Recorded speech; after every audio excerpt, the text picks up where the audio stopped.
सहारा के निवेशकों से लगभग 25,781 करोड़ रुपया कलेक्ट किया था। लेकिन इन्होंने 4 करोड़ लोगों से पैसा इकट्ठा किया डिवेंचर के नाम पे। सुप्रीम कोर्ट के आदेशों को सहारा ने 13 साल तक नहीं माना। भाजपा वाले को और अमित शाह और नरेंद्र मोदी को तो पैसा कमाना है। सहारा वालों के साथ इनकी डील हो गई, सहारा वालों से इन्होंने पैसा ले लिया। अभी तक जो बड़े उद्योगपति हैं उसके 14 लाख करोड़ रुपया इन लोगों ने माफ किया। आपको पता है सरकार चाहे तो 3 लाख करोड़ रुपया हमको दे दे अपने फंड से, और उसके बाद सहारा वालों से वसूल ले, सहारा की सारी प्रॉपर्टी जब्त कर ले, सहारा की जितनी कंपनी जो सबको लिक्विडेट करा दे, इसके जितने बैंक खाते हैं सबको वो जब्त कर ले, इनके जितने पर्सनल एसेट्स हैं, सुब्रत राय से लेके ओपी श्रीवास्तव तक जितने इनके बड़े ऑफिसर्स हैं सबके पर्सनल एसेट जब्त करके वसूल ले। इनको लग रहा है कि मेरी अरेस्टिंग होगी। जो लखनऊ में बैठे हैं उनको भी लग रहा है अरेस्टिंग हो जाएगी। जो इंडिया से बाहर बैठे हैं उनको भी लगता है इनके जो बेटे वहां बैठे हुए हैं, जिनके पास सारा पैसा साइफन होके गया है इन्वेस्टर्स का, उनको भी डर लग रहा है, क्योंकि प्रत्यार्पण हम उनको करवा सकते हैं। अगर मान लीजिए बिहार सरकार चाहती है इनको रिलीफ देना तो बिहार सरकार भी यही काम कर सकती है। यूपी सरकार चाहती है इनको रिलीफ देना तो वो भी ये काम कर सकती है। राजस्थान सरकार भी काम कर सकती है। लोगों से यही कहना है, चाहे आप बिहार के रहे, दिल्ली के रहे, आप सबको एकजुट होना होगा कि यूपी में बीजेपी की सरकार, बिहार में जेडीयू बीजेपी की सरकार है, बंगाल में ममता बनर्जी की सरकार है। आप लोग राज्य सरकारों को ये डर दिखाइए, और जहां भी लोग वोट मांगने जा रहे हैं वहां सिर्फ और सिर्फ एक बार करके तो देखिए कि अगर हमारा सहारा इंडिया का पैसा नहीं तो हम फिर वोट नहीं देने जा रहे हैं आपको, आपके अलावा किसी को भी दे देंगे। लेकिन आप केंद्र सरकार पर भरोसा करके 5,000 करोड़ रुपया दे दिए, वैसे आपको झारखंड गवर्नमेंट पर भरोसा करना पड़ेगा, बिहार गवर्नमेंट पर भरोसा करना पड़ेगा, बंगाल गवर्नमेंट पर भरोसा करना पड़ेगा। अगर ये सारे गवर्नमेंट्स अपने अपने इन्वेस्टर्स की क्लेम लेके सुप्रीम कोर्ट में जाती है तो सुप्रीम कोर्ट के पास कोई चारा नहीं बचेगा, उसको कहना पड़ेगा सीआरसीएस को पैसा लौटाओ। शुद्ध अपराधी, वो अपराधी के सिवाय कुछ नहीं है। उसने पूरे जीवन में मतलब हत्या, बलात्कार, जालसाजी करवाने के सिवा उसने कुछ किया नहीं। इसलिए यहाँ तक पता चला कि 5,000 करोड़ रुपया जो ये पैसा है ये लोकसभा चुनाव में खर्च किया गया है।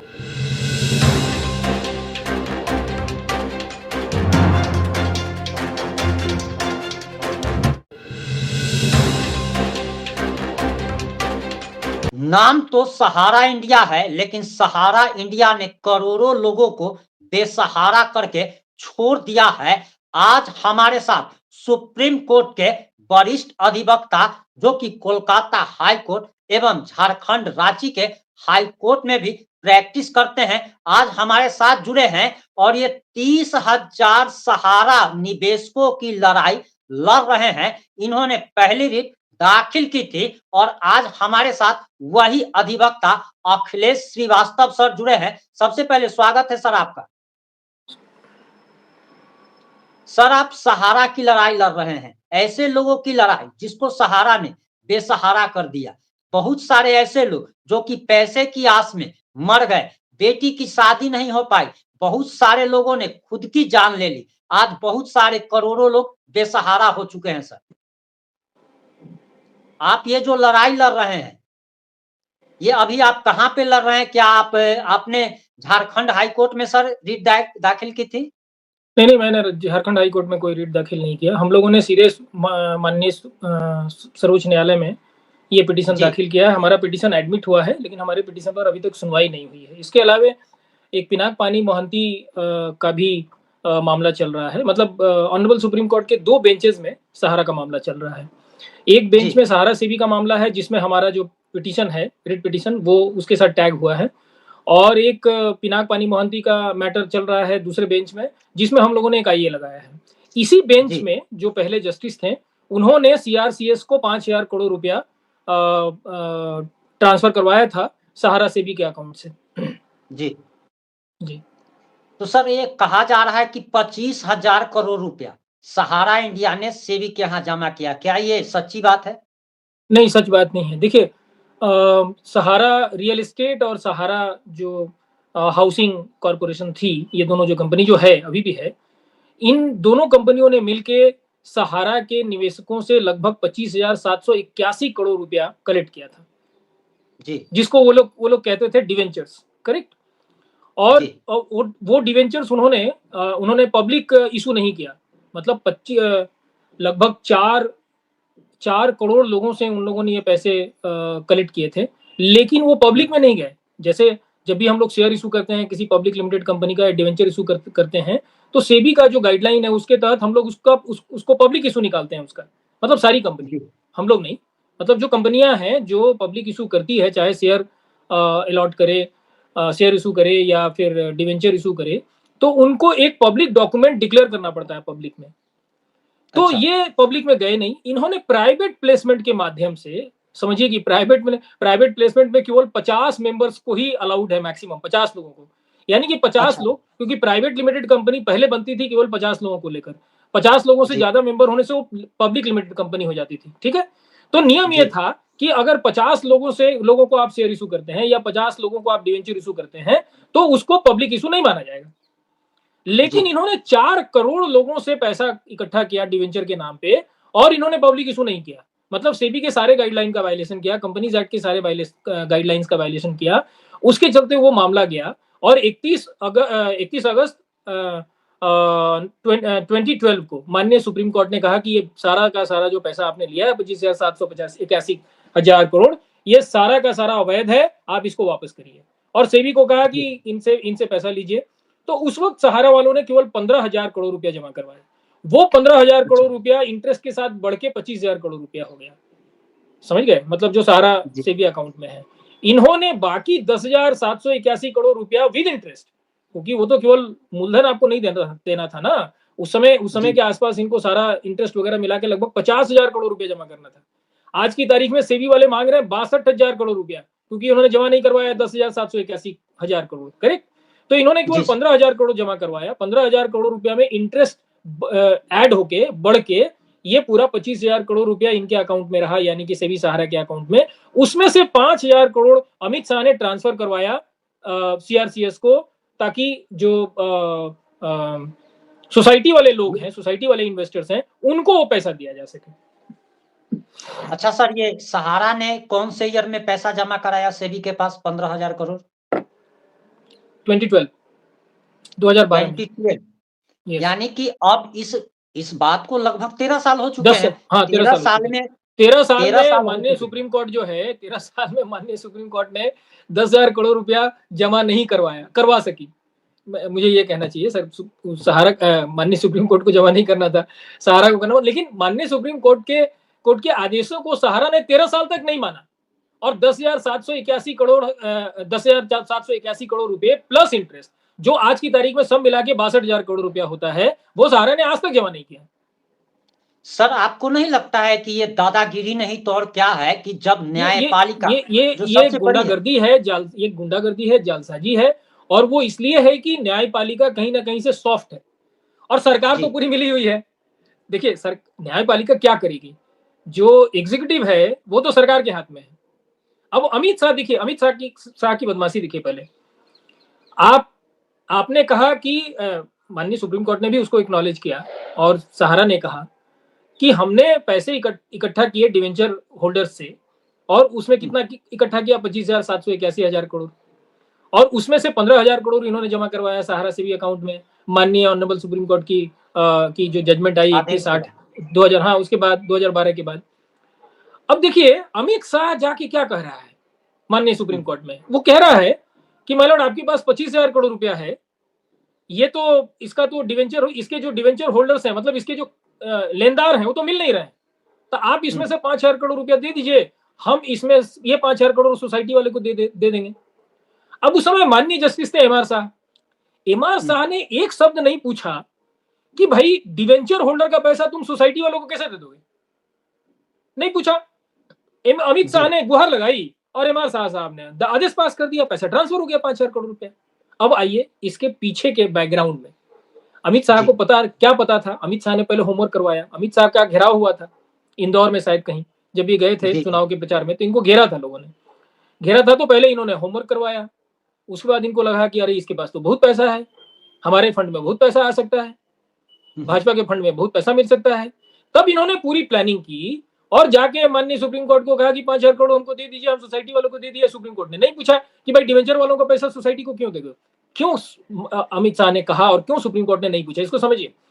अमित शाह को तो पता चल गया था कि 99.98%, मैंने लगभग पूरा का पैसा 128 करोड़ छोड़ के सारा का सारा पैसा रियल एस्टेट और हाउसिंग का ये चला गया था सोसाइटी के पास।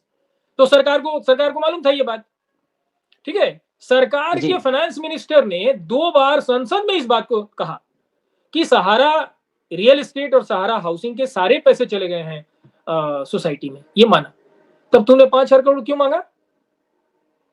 बात समझ रहे हैं? तब तो इसको जी मांगना जी चाहिए था। आज की तारीख में जो 62,000 करोड़ रुपया का दावा सेबी कर रही है, ये सारा का सारा 62,000 करोड़ रुपया जाना चाहिए था सीआरसीएस में। और अगर ये सारा का सारा 62,000 करोड़ रुपया चला गया रहता, तो कम से कम आधा नहीं तो 40% जो इनका मूलधन है, 40% जो इनका मूलधन है सहारा इन्वेस्टर्स का, वो मिल गया होता। लेकिन जी इसने जी किया नहीं। इसको भाजपा वाले को और अमित शाह और नरेंद्र मोदी को तो पैसा कमाना है, ठीक है? तो सहारा वालों के साथ इनकी डील हो गई, सहारा वालों से इन्होंने पैसा ले लिया और जाके माननीय सुप्रीम कोर्ट में एक फर्जी सबमिशन किया कि 5,000 करोड़ रुपया आप इसमें से दे दीजिए, ये तो खर्च नहीं हो रहा है। और माननीय सुप्रीम कोर्ट ने बिना किसी वेरिफिकेशन का अलाउ भी कर दिया।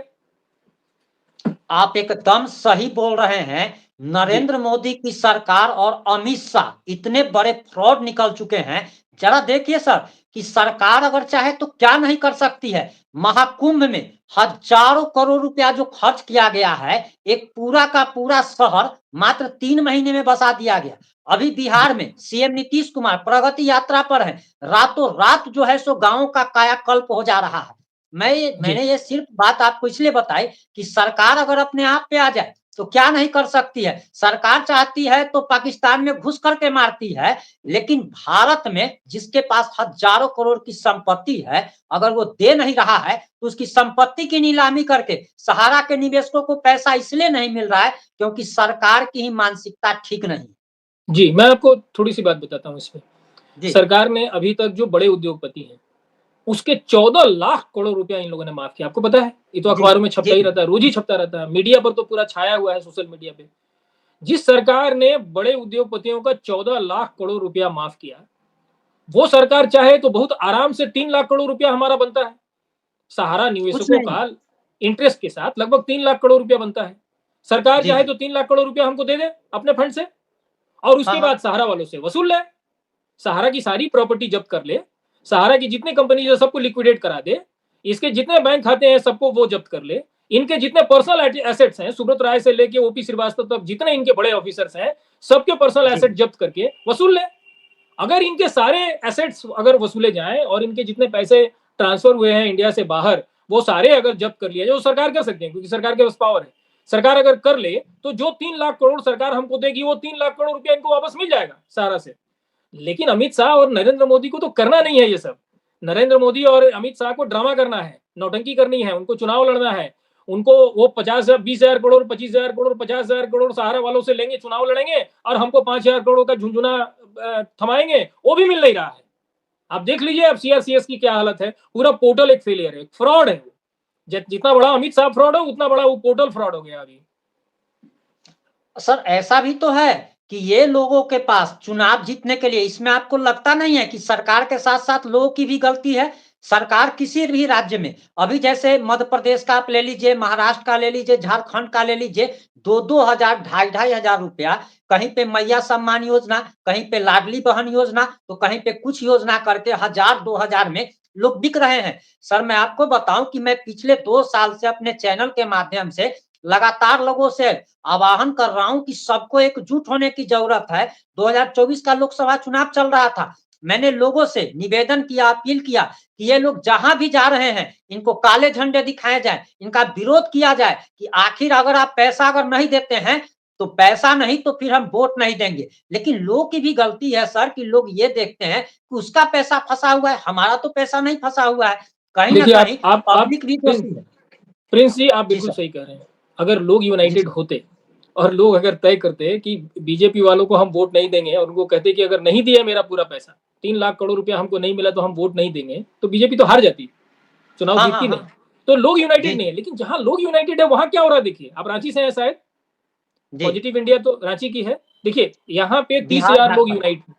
हाँ, जी झारखंड में सर। 30,000 लोग यूनाइट हुए, जिन लोगों ने हमको अप्रोच किया पहले, ठीक है, जिनके बिहाफ में मैंने पिटीशन फाइल किया और फिर आईए लगाई है। दो मेरे पिटीशन एक तरह से हैं, एक मेन पिटीशन है और एक आई है। इन लोगों ने फिर यहाँ के सीआईडी को अप्रोच किया।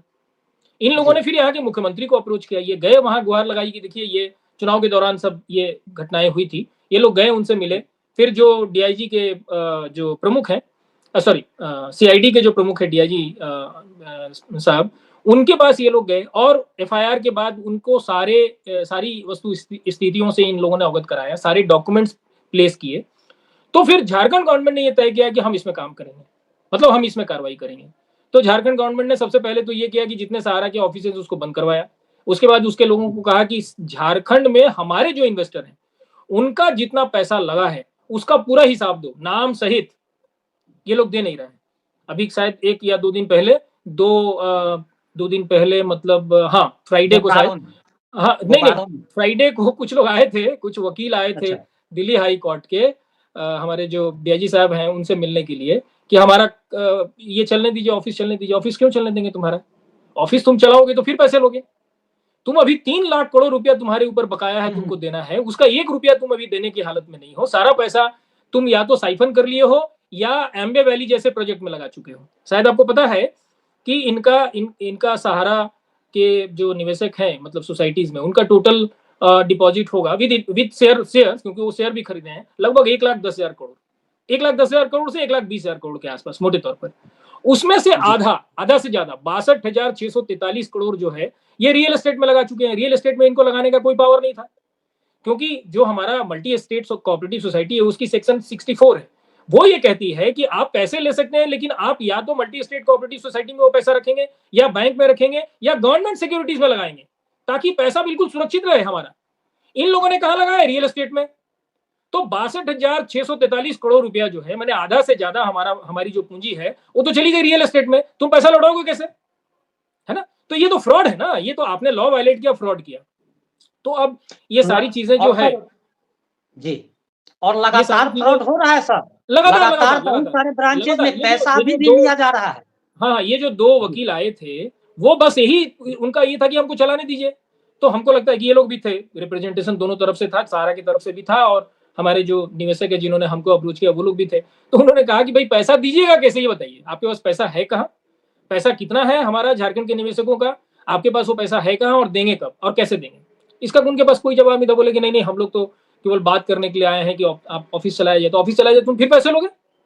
3 लाख करोड़ रुपया देने की तुम्हारी हैसियत नहीं है, और तुमने सारा पैसा जो है या तो साइफन किया या दूसरे प्रोजेक्ट में लगाया गैर कानूनी तरीके से, और अब तुम कह रहे हो कि हम इसमें ऑफिस चलाएंगे। तो देखिए, ये बात समझना चाहिए सारे लोगों को, राजस्थान के लोगों को, बिहार के लोगों को, उत्तर प्रदेश के लोगों को, कि 30,000 लोग यूनाइट हुए एक छोटे से एनजीओ में, जिसके 20-25 एक्टिव कार्यकर्ता जो हैं वो एक्टिव हुए। उनके चलते माननीय सुप्रीम कोर्ट में पिटीशन लगा, आईए लगी, मतलब इंटरलॉक्यूटरी एप्लीकेशन लगा, और इन्होंने अप्रोच किया झारखंड सरकार को। तो झारखंड के मुख्यमंत्री ने एक पॉजिटिव अप्रोच लिया। फिर उन्होंने सीआईडी के जो अधिकारी हैं उनको कहा कि आप इनकी मदद करिए। तो और सीआईडी के जो अधिकारी हैं वो बहुत ही कमिटमेंट के साथ काम कर रहे हैं। तो आज ये स्थिति बनी है कि इनकी हालत खराब है, इनको लग रहा है कि मेरी अरेस्टिंग होगी। जो लखनऊ में बैठे हैं उनको भी लग रहा है अरेस्टिंग हो जाएगी, जो इंडिया से बाहर बैठे हैं उनको भी लगता है, इनके जो बेटे वहां बैठे हुए हैं जिनके पास सारा पैसा साइफन होके गया है इन्वेस्टर्स का, उनको भी डर लग रहा है, क्योंकि प्रत्यार्पण हम उनको करवा सकते हैं, मतलब सीआईडी चाहे तो कुछ भी करवा सकती है, ठीक है ना? और राहत की बात है कि ये कानून किसके पास है। देखिए, जो मल्टी स्टेट सोसाइटी का कानून है वो सेंट्रल एक्ट है, उसमें झारखंड सरकार कुछ नहीं कर सकती है, वो केंद्र सरकार का मैटर है, जिसके चलते अमित शाह गया और वो 5,000 करोड़ रुपया ट्रांसफर करवाया, ठीक है, क्योंकि वो सेंट्रल एक्ट है। लेकिन लॉ एंड ऑर्डर का मैटर तो स्टेट एक्ट है, ये तो डीआईजी साहब को पावर है, ये तो मुख्यमंत्री साहब को पावर है, ठीक है ना? वो चाहे तो यहाँ पे जो एफआईआर हुआ है उसकी जांच करने के लिए जिसको चाहे उसको अरेस्ट कर सकते हैं, जिसको चाहे जेल भिजवा सकते हैं, ठीक है? तो डर तो हो गया। देखिए, एक झारखंड गवर्नमेंट ने थोड़ी सी इनिशिएटिव ली पॉजिटिव, तो इनकी हालत खराब है, इनके सारे लोगों की हालत खराब है, न केवल इंडिया में, बाहर के लोगों की भी लोगों की भी हालत खराब है। तो अगर मान लीजिए बिहार सरकार चाहती है इनको रिलीफ देना, तो बिहार सरकार भी यही काम कर सकती है। यूपी सरकार चाहती है इनको रिलीफ देना, तो वो भी ये काम कर सकती है। राजस्थान सरकार भी काम कर सकती है। मेरा एक इंटरव्यू इससे पहले आया था, मैंने उसमें देखा कि देश के नजारे कहाँ से लोगों के सवाल आए, मतलब उतने लोगों को एड्रेस करना तो मेरे लिए संभव नहीं, मेरे पास समय नहीं होता कि हम उनकी बात का जवाब। महाराष्ट्र से, छत्तीसगढ़ से, उत्तराखंड से, पंजाब से। जी बिल्कुल सही बोल रहे हैं आप। और सर, मैं यही कहना चाहूंगा कि बिहार में 2025 में नवंबर में चुनाव है, वैसे समय से पहले भी चुनाव हो सकता है। बिहार के लोगों को उत्तर प्रदेश में 2027 में है, बंगाल में फिर चुनाव है, यानी कि अगल बगल के राज्य में अभी चुनाव का माहौल है। दिल्ली में फरवरी से है, पहला वोटिंग होगा। लोगों से यही कहना है, चाहे आप बिहार के रहे, दिल्ली के रहे, आप सबको एकजुट होना होगा। और बिल्कुल अगर बिल्कुल अगर 2000 अब तो लोकसभा चुनाव चला गया है, मोदी को तो बिल्कुल डायरेक्ट टारगेट आप कर नहीं सकते हैं। तो इसके लिए बिल्कुल इनडायरेक्ट टारगेट आपको कैसे करना पड़ेगा कि यूपी में बीजेपी की सरकार, बिहार में जेडीयू बीजेपी की सरकार है, बंगाल में ममता बनर्जी की सरकार है। आप लोग राज्य सरकारों को ये डर दिखाइए, और बिल्कुल जहां भी बिल्कुल लोग वोट मांगने जा रहे हैं, वहां सिर्फ और सिर्फ एक बार करके तो देखिए कि अगर हमारा सहारा इंडिया का पैसा नहीं, तो हम फिर वोट नहीं देने जा रहे हैं आपको। आपके अलावा बिल्कुल किसी को भी दे एकदम देंगे, लेकिन एकदम आपको सही कह तो रहे हैं। नहीं देंगे। एकदम तो देखिए, हम आप राज्य सरकारों को, प्रिंस जी, जी, इसको बोल के हम जी। लोग इंटरव्यू को खत्म भी करें, क्योंकि हमको आज कलकत्ता लौटना भी है। देखिए, अच्छा, मैं अच्छा। जी, सारे सर। राज्य सरकार को एक बात कहना चाहता हूँ कि सीआरसीएस जो है, उसका जो पोर्टल जी, है, सर। वो एक फेलियर है, क्योंकि अमित शाह का वो फ्रॉड है। अमित शाह खुद एक जी, बड़ा जी। फ्रॉड है। उसने एक फ्रॉड क्रिएट किया जिसका नाम है पोर्टल, सीआरसीएस पोर्टल। इसलिए उसमें ना ठीक है। वेरिफिकेशन हो रहा है, ना उससे पैसे मिल रहे हैं। लेकिन अगर स्टेट एक चाहे, सव एक एक मिनट सवाल सुन सर लीजिए, इसमें सुन ए, लीजिए। ए, जी, एक जी। एक मिनट सुन लीजिए, सवाल आप फिर पूछ लीजिएगा। अगर स्टेट जी, सर। चाहे, मतलब जैसे झारखंड सरकार हो, बिहार सरकार हो, यूपी हो, बंगाल हो, अगर स्टेट चाहे तो अपना वेबसाइट क्रिएट कर सकती है। अपना जी, वेबसाइट बना के सहारा को पकड़ के कहें कि हमारे स्टेट के जो इन्वेस्टर्स हैं उसका सारा डिटेल दो। ठीक है। उसके जी। बाद उनके स्टेट में जो इन्वेस्टर्स हैं उनको कहें कि आप लॉग इन करिए मेरे वेबसाइट पर, और आप अपने नंबर के साथ, आपका जो सर्टिफिकेट नंबर है या आपका जो आईडी है, जो भी वो प्रोवाइड करेंगे, मतलब वेबसाइट में, आप उसके साथ अपना क्लेम लॉन्च करिए। उस क्लेम को क्रॉस वेरिफिकेशन करेंगे ये लोगों, अपने से हो जाएगा। सहारा जी, जी। जो जो देगी डिटेल, उसके साथ उसका क्रॉस वेरिफिकेशन हो जाएगा। अगर क्रॉस हुँ। वेरिफिकेशन हो जाएगा और जितने लोग उसमें लॉगिन कर जाएंगे, तो पता चल जाएगा कि बंगाल का कितना पैसा, मतलब बंगाल के कितने इन्वेस्टर्स का कितना पैसा ड्यू है, बिहार के कितने इन्वेस्टर्स का कितना पैसा ड्यू है, और झारखंड के कितने इन्वेस्टर्स का कितना पैसा ड्यू है। अगर राज्य सरकार ये बना लेती है, अपना वेबसाइट बना के अपना क्लेम अगर एग्जामिन कर लेती है, तो फायदा क्या होगा? जैसे झारखंड अगर ये करे, तो हम कोर्ट को क्या बोलेंगे? मैलॉर्ड, हमको कुछ नहीं करना है, हम आपको कुछ नहीं करना है, सीआरसीएस को कुछ नहीं करना है। हमने झारखंड में पोर्टल बनाया और हमारे झारखंड का ये रिजल्ट है। हम इसका पासवर्ड आपको देते हैं और इसकी कॉपी देते हैं, हमारा जो सॉफ्टवेयर उसकी कॉपी देते हैं, आप इसको वेरीफाई जी। करा लीजिए। इसमें अगर सीआरसीएस को कुछ कहना है, सहारा वालों को कुछ कहना है, किसी को कुछ कहना है, वो कह दे। लेकिन अगर मेरे वेबसाइट पे जो डेटा है और जो क्या नाम है, एग्रीगेट जो टोटल अमाउंट दिख रहा है पेएबल, अगर ये सही है, तो आप पैसे दिलाइए, आपको कुछ कराने की जरूरत नहीं है। क्योंकि आपको तो स्टेट पर भरोसा करना पड़ेगा। आप जैसे केंद्र सरकार पर भरोसा करके 5,000 करोड़ रुपया दे दिए, वैसे आपको झारखंड गवर्नमेंट पर भरोसा करना पड़ेगा, बिहार गवर्नमेंट पर भरोसा करना पड़ेगा, बंगाल गवर्नमेंट पर भरोसा करना पड़ेगा। अगर ये सारे गवर्नमेंट्स अपने अपने इन्वेस्टर्स की क्लेम लेके सुप्रीम कोर्ट में जाती है, तो सुप्रीम कोर्ट के पास कोई चारा नहीं बचेगा। उसको कहना पड़ेगा जी, सीआरसीएस को पैसे लौटाओ, उसको कहना पड़ेगा सहारा वालों को कि पैसे लौटाओ, और नहीं तो सारा का सारा इनकी प्रॉपर्टी जब्त होगी, इनके सारे कंपनियों को लिक्विडेट किया जाएगा, इनके सारे सोसाइटीज को लिक्विडेट किया जाएगा, इनके सारे पार्टनरशिप को लिक्विडेट किया जाएगा, और इनके जितने डायरेक्टर्स और बड़े ऑफिसर हैं सबकी पर्सनल प्रॉपर्टी जो है जब्त की जाएगी। सर एक एक चीज़ और आप सवाल का जवाब देते जाइए। जी। अमित शाह ने कहा कि हमने हज़ारों निवेशकों के पैसे को रिफंड कर दिया है, लेकिन अभी तक हज़ारों में से एक भी ऐसा व्यक्ति मुझे नहीं मिला, जो ये कह सके कि हाँ, मुझे 5,000 या 10,000 भी रिफंड मिला है। आपको क्या लगता है कि ये सारा जो देखिए, मतलब झूठ है? अमित शाह के बारे में बात नहीं करना चाहिए। देखिए, अमित शाह एक विशुद्ध अपराधी है। वो जी, अपराधी के सिवाय कुछ नहीं है। उसने पूरे जीवन में, मतलब हत्या, बलात्कार, जालसाजी करवाने के सिवा उसने कुछ किया नहीं। इसलिए अमित शाह की बात पर मेरा कोई रिएक्शन मत मांगिए, क्योंकि मेरा रिएक्शन खराब ही होगा उसके बारे में। मैं एक अपराधी के बारे में, एक मर्डरर के बारे में कोई बात नहीं करना चाहता। He is a fraud, his CRCS portal is a fraud. He went and defrauded the Honorable Supreme Court. He is a fraud. He is a criminal. Forget about it. State government can act. जो इस देश के state government से वो काम कर सकते हैं अगर चाहे, जैसे झारखंड गवर्नमेंट काम करने की कोशिश कर रही है। उम्मीद है कि झारखंड गवर्नमेंट अपना वेबसाइट बनाएगी और अपना पूरा का पूरा डिटेल ले जाके सुप्रीम कोर्ट में दिखाएगी कि ये हमारा पोर्टल है, इसमें हमारा ये इतना क्लेम है। अब आप कहिए सहारा वालों को देने के लिए या सीआरसीएस वालों को देने के लिए या सहारा सेबी वालों को देने के लिए, क्योंकि वो भी पैसे हमारे हैं। सारे के सारे पैसे तो ऑटो ट्रांसफर हो गए। ऑटो ट्रांसफर समझते हैं? सीधे बुक एंट्री से सारा का सारा पैसा चला गया सोसाइटी में। इतने बड़े फ्रॉड है ये सहारा वाले। सर हमें तो यहाँ तक पता चला है, हालाँकि इस खबर की हम पुष्टि नहीं करते हैं, लेकिन यहाँ तक पता चला कि 5,000 करोड़ रुपया जो ये पैसा है, ये लोकसभा चुनाव में खर्च किया गया है। खैर इसकी नहीं सच्चाई तो नहीं नहीं भगवान नहीं, जाने ऐसा या अमित शाह ऐसा जाने। ऐसा नहीं, नहीं नहीं, ये बात सही नहीं है। ये 5,000 जी, करोड़ रुपया में से बहुत लोगों को करीब 1,000 करोड़ से ज्यादा डिस्ट्रीब्यूट हुआ है। ये अच्छा। मैं जानता हूँ ऐसे लोगों को जिन लोगों ने मुझे कहा है, किसी को 5,000 मिला है, किसी को 10,000 मिला है, शायद 10,000 से ज्यादा जी, तो दे नहीं रहे हैं, पहली बात तो ये। जी, लेकिन इसमें जी, से कुछ लोगों को पैसा मिला है, ये पैसा नहीं चुनाव में खर्चा हुआ। देखिए इतने बेवकूफ लोग नहीं है, इतना बेवकूफ नहीं, बहुत शातिर आदमी है अमित शाह और ये नरेंद्र मोदी दोनों, ये बहुत शातिर जी, लोग हैं। ये जो सहारा से पैसा लिए हैं वो दूसरे तरीके से लिए हैं। 8,500 करोड़ रुपया इलेक्टोरल बॉन्ड कैसे लिया, प्राइम मिनिस्टर केयर फंड में 20,000 करोड़ कैसे लिया, ठीक है। 13,800 करोड़ रुपया कैश पकड़ा गया था इसके समय में, क्या नाम है, डिमोनेटाइजेशन के समय में, आपको याद होगा। वो एक महेश जी, शाह का जी, नाम था उसमें, कि महेश शाह के घर से 13,800 करोड़ रुपए कैश मिले। वो पैसा किसका था? वो अमित शाह का था, क्योंकि बहुत सारे अखबारों ने और मीडिया वालों ने रिपोर्ट किया। लेकिन जैसे ही पता चला कि अमित शाह का और इसमें नरेंद्र मोदी का इंटरेस्ट है, तुरंत ये खबर जो है मीडिया से बाहर चली गई और फिर इस पर कोई वायरल हो कार्रवाई नहीं होगी। आज तक किसी को नहीं पता चला कि वो 13,800 करोड़ रुपया का हुआ क्या, वो किसका पैसा था, कोई कार्रवाई आपको मालूम है? तो ये लोग जी, पैसे दूसरे तरीके से लेते हैं, ये फ्रॉड के तरीके से लेते हैं। देखिए सहारा वाले बहुत सारे पैसे तो कैश में डिपॉजिट करते हैं, गरीब आदमी 5 रुपया तक लेते हैं, इतने कमीने हैं सहारा वाले, है ना। भिखारियों जी, से पैसे लेते हैं, इतने कमीने हैं ये सब, ये सुब्रत राय और उसका पूरा खानदान और ये ओपी श्रीवास्तव, कि ये भिखारियों से भी 5 रुपया रोज कलेक्ट करते हैं। जो भिक्षा मांग के 100-200 रुपया कमाता है या उससे कम कमाता है, उसके पैसे इन लोगों ने लिए। और तो इनके पास कैश था, वो कैश ये लोग आराम से दिए दिए होंगे नरेंद्र मोदी और जी, अमित शाह को। तो अमित शाह और नरेंद्र मोदी जो पैसा सहारा सेवी से 5,000 करोड़ रुपया सीआरसीएस के फंड में आया, उसमें से क्यों उनको वो चुनाव के प्रचार में लगाएंगे? उनको तो इनको इससे 4 गुना पैसा मिला होगा। उनको 20,000 करोड़ रुपया कम से कम मिला होगा सहारा वालों से कि हमको बचाइए, हम पैसा नहीं देना चाहते हैं, पैसा तो बहुत सारा हड़प गए और जो कुछ एसेट है उसको भी बेचना नहीं चाहते हैं और हम नहीं देना चाहते हैं सहारा निवेशकों को पैसा।